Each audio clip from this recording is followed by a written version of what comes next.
This is the new Weight Watchers, built for real life and real results, no matter what mode you're in. Maddie went all in for her big day and lost 33 pounds. Emily lost 85 pounds and hit her goal while still living her life. Weight Watchers gave me the tools and I feel amazing. Join the millions of members and lose weight with the #1 doctor-recommended weight loss program. Lose more at WeightWatchers.com. At 6 months, participants in a clinical trial of Weight Watchers program lost an average of 12 pounds. Welcome to Season 4 of the Knack for Business podcast. Oh, I'm going to keep this high level, but really talking about today is messaging and grant funding and how the two are closely related, and really what your brand is saying really reflects on what you're saying in a grant application. A little bit more about me. Vanessa Burns, pronoun she, her, from Vanessa Burns Grant Consulting. I am a few things. Number one, I am a bit of an adventure seeker. In 2024, I trekked around Nepal for 6 weeks. I did 3.5 weeks on the Everest Three Passes trek and got to the altitude of 20,000 feet. It was a lesson in resilience. The hike is rated 9 out of 10 out of difficulty. I did not know that until a few days before going into the trek. But I finished and I lived to tell the tale. And it was really an eye-opening experience to visit that part of the world I'd never been. And I would love to go back. On the far right, because we all like pets, is my dog Arthur, who is a border collie turning 5 in May. And he is my therapist, my employee, my roommate, everything. And I also have 2 lovely daughters, Olivia and Lily, who are actually 27 and 22, who are lovely adults, out on their own, doing the thing. The middle image I'm very, very proud of. It's the Grant Professional Certification accreditation. I'm basically like the CPA of the grant world. I'm one of 6 in Canada to hold this designation. So I'm very happy about that. I put that off for 3.5 years because of test anxiety, ADHD, name it, and I passed the exam, the 6-hour exam, this past December. So I was very happy about that. So I'm one of 6 accredited GPCs in Canada, and I'm also the GPC ambassador for Canada. So if anybody works in the grant field and is looking to be accredited, like a CPA or a PMP, that's what I am, and that's what I promote. All right, let's get into it. Scattered reality. What do I mean by that? Basically, what happens when people don't understand what you're trying to say? What I find when I talk to a lot of folks is I talk to a lot of people and I say to them, tell me about your business, tell me about your organization. And they can't. They really go on and on and on. And I'm not understanding what they're saying. And I'm really trying to get them to a point where they can succinctly talk about what they do. Because honestly, they have to be clear when it comes to writing grant applications. So really, when you're not clear, you have confused folks. They don't get what you do. And they don't really want to align themselves with you. They can't champion you. They technically don't want to buy from you. And don't want to give you the money. Rejected applications are generally declined because the funder can't understand what you're trying to align yourself with in terms of funding. They're not seeing the correlation between you and what they they want you to do with the money. So a lot of that comes from that rejected application. And the other one too is what I call the guessing game exhaustion. So really, you're putting all these applications in. We just had a case in point with the Trillium Foundation 6 times, and you're wondering, why aren't we getting the money? Why is the message not landing with a particular funder? And so really, what we're going to walk through today is really on the surface is, your messaging and branding, then how does that relate into the grant space? You're kind of moving from a scattered to a more strategic way of looking at reality when it comes to grants. So when you look at your brand, was it actually so when I say to you, what is your business or what is your not-for-profit? You may think you're saying something, but when you're talking to someone, it's not coming out very clearly. So there's a little bit of a gap. You're not really building that trust, right? When it comes to what you say you do and what someone is hearing what you say you do. So you're losing that trust, which at the end of the day, you're technically losing grant funding because of that. So you really want to make sure that when you're talking about business or talking about what you do, that you drop the jargon, right? You don't use all like big words, all those acronyms, industry speak. You could be talking to someone, really someone who knows nothing about you. So you want to make sure that you're clear. Same as with a grant application. When you're doing a grant application, they don't know who you are. They've never seen you before unless you're reapplying, but chances are they've never seen you before. So you really have to be clear on what you do and who you are. So really define them first, right? So you want to make sure that you spell the acronym, then put the acronym, and then you can use the acronym after that. But honestly, people are reviewing all kinds of applications. If you don't stand out, you won't get funded. The other thing I find too is people are all talking, we do this and we do that, and we're great at this and great at that, and blah, blah, blah, blah, blah. But they're not really saying, what transformation are you doing? What problem are you solving? What is why is your solution the best solution? Not we do this, but why do you do this? And how do you do this? And how does this affect the community you're doing it in?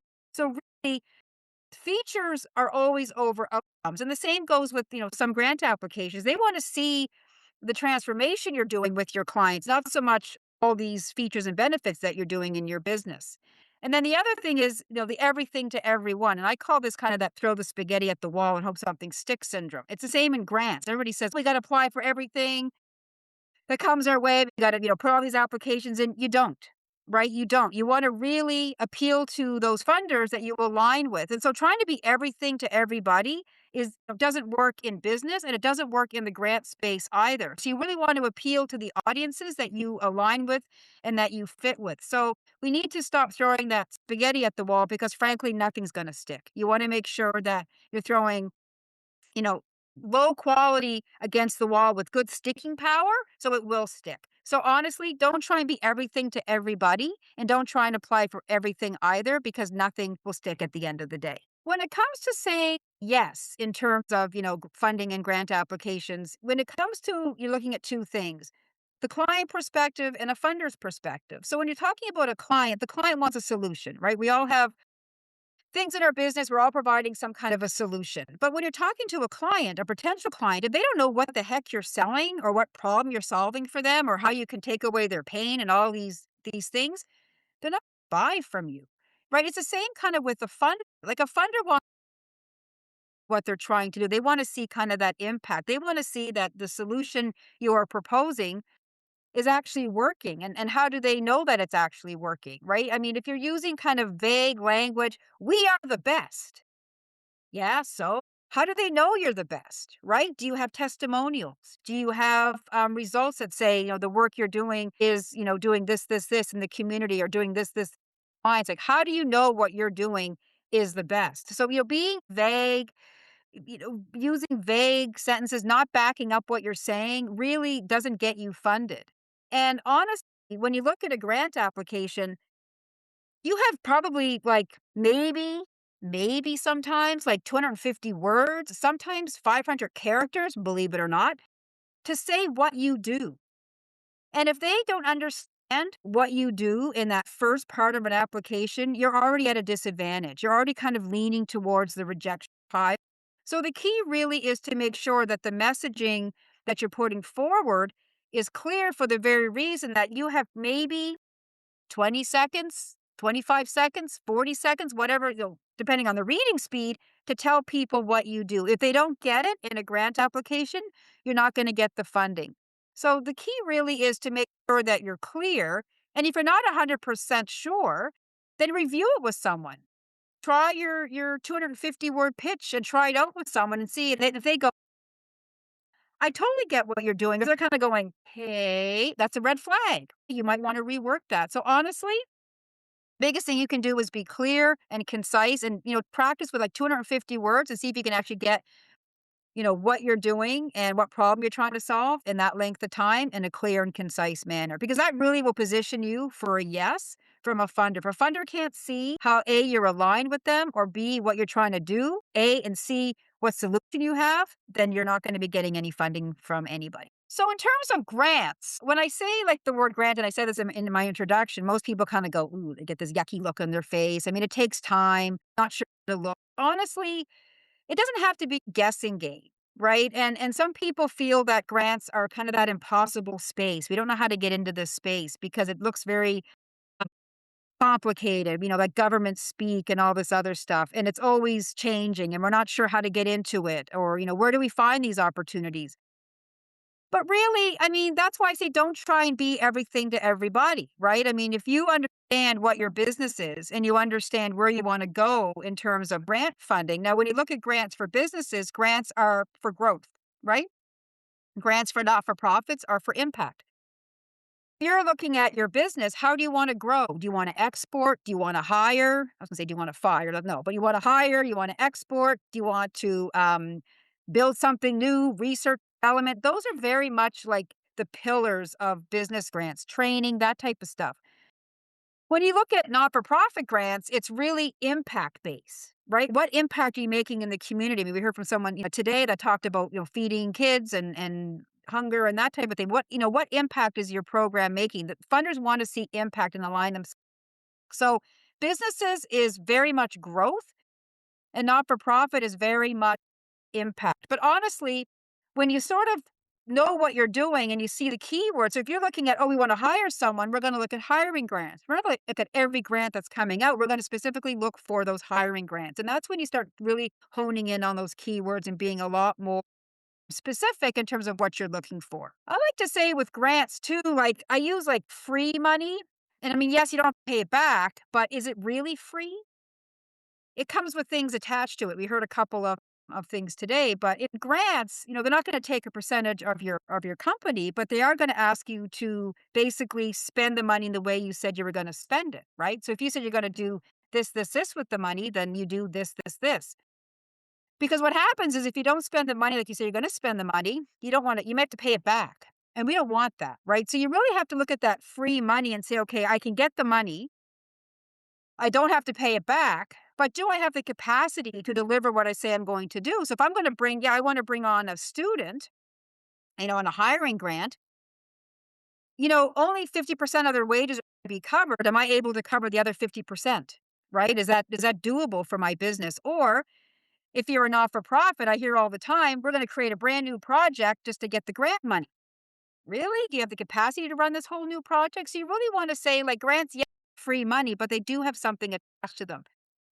And they really want, funders want to see you succeed and they want to see you, be able to complete the project, but you want to make sure you're applying for things that you're able to complete and you're going to be able to spend the money in the way you said you're going to spend it. So the final thing there really is in terms of back to that problem is, you've seen a grant, you've simplified the process, you understand the keywords, you have the capacity to do so, but then, really there's that red tape again, right? What are the questions asking me? How do I sort of formulate what I want to tell the grant funder? But really, at the end of the day, it follows a formula. There's always going to be a problem, right? There's always going to be what is the problem? Why do you need this money? And that's a really important question to ask yourself. Why do you need grant money? Right? Why don't you just get a loan or go for a line of credit or get an investment? Why do you need specifically grant money?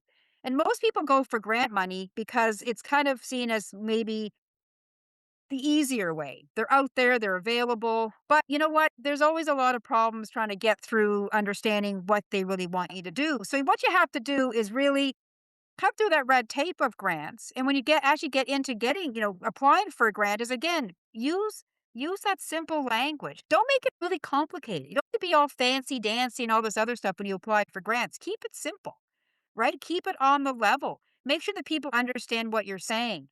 But always remember what problem you're trying to solve and align it with the grant. Because honestly, if you can write a grant application, you're not spending time really, trying to make answers fit the question, that's a red flag that maybe not the right opportunity.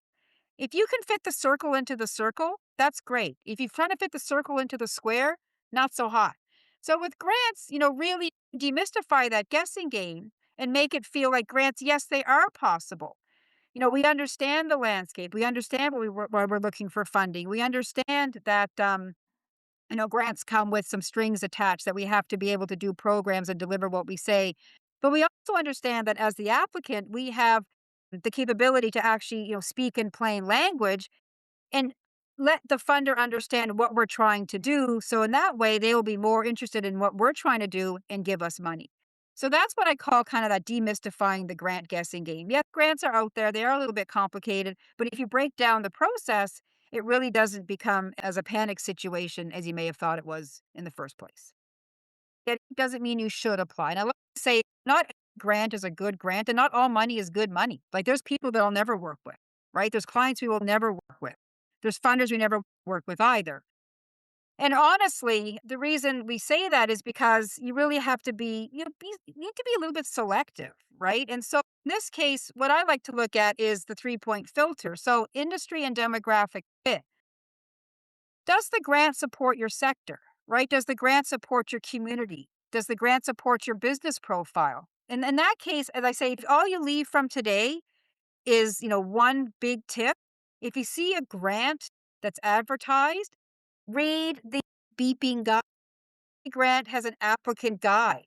Take the time to read it. It's basically your Bible to how to fill out an application. It could be 70 pages. I've read those for clients. It could be a little blurb on their website, but every grant has a guideline. So make sure you read those. And that'll make sure, and that'll tell you if it's a fit or not, right? If it's not a fit, don't apply. Simple as that. And again, project alignment. Does your grant align with your current growth plan or potential? Does it align with what your project wants to do? Like if you have to, sway from your mission, if you have to create something just to make it fit, then that's a red flag. And honestly, funders are savvy, right? They can spot that. So really make sure that when you're looking at funding opportunities that you're able to fit what they're asking for and you're able to deliver on what they want you to deliver. That whole alignment piece. So applicant guide and alignment, the two A's that are really, really important when it comes to grants. And then time, right? I mean, I've written grants that have taken way more time for very little. So is it worth your effort? If you're writing, for 40 hours of work for $5,000, it's probably easier to, go and get a sale, right? Honestly, like that's a lot of work. So you want to make sure that the ROI is there for grant funding and your time. So, grants do take time to apply. I mean, there are AI tools out there now to help you through applications, but there's still all the pre-work to do, right? You still have to put your ideas in place, your projects, the whole sort of why you need money type of deal. And AI is there to help you sort of craft the things. But honestly, just take a look at the ROI for the amount of time you're putting in, the amount of money you may be getting back. Is it actually worth it? And look at what the final reporting requirements are in a grant and see if it's really something you want to get into because some of them get very, very complicated. Want to make sure that the ROI around a grant application is definitely worth your time. So, in terms of next steps, 3 steps to be more clear when it comes to funding is really, take these away with you from this little presentation is refine that elevator pitch. 1 to 2 sentences. Show your impact. Test it on someone outside your industry and really, make sure they give you an honest opinion. You want to make sure you're talking to someone who's going to say, you know what? Not really clear with what you're saying, and then, giving you suggestions on how it could be clear. So don't be afraid to try it out on someone who really knows not a lot about your business or your organization.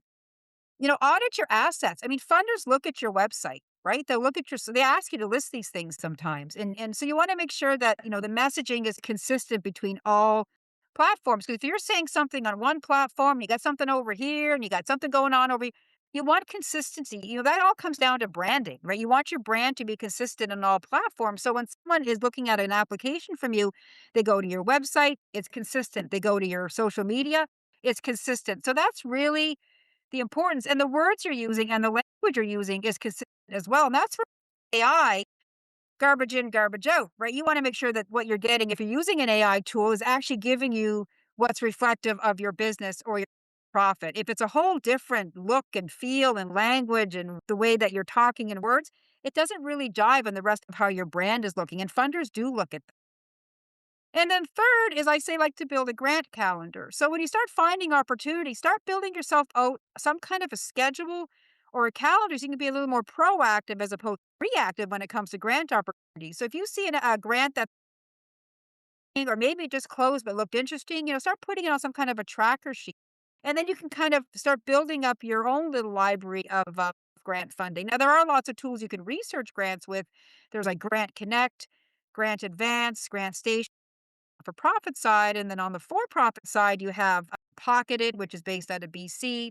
You have TD Bank has a partnership with Fundica, and they have a free tool you can use. You basically put in the parameters of your business, and up pop some results you can look at in terms of grant funding. So honestly, you can get into kind of the research weeds, but at the end of the day, if you're going to start tracking, grant opportunities, then you really have to have someone who's in charge of that. So you can have all the nice tracking systems in the world, but make sure that it's either yourself or someone from your team that's really taking the time to be able to track these opportunities and think, oh, yeah, the Can Export Grant is open.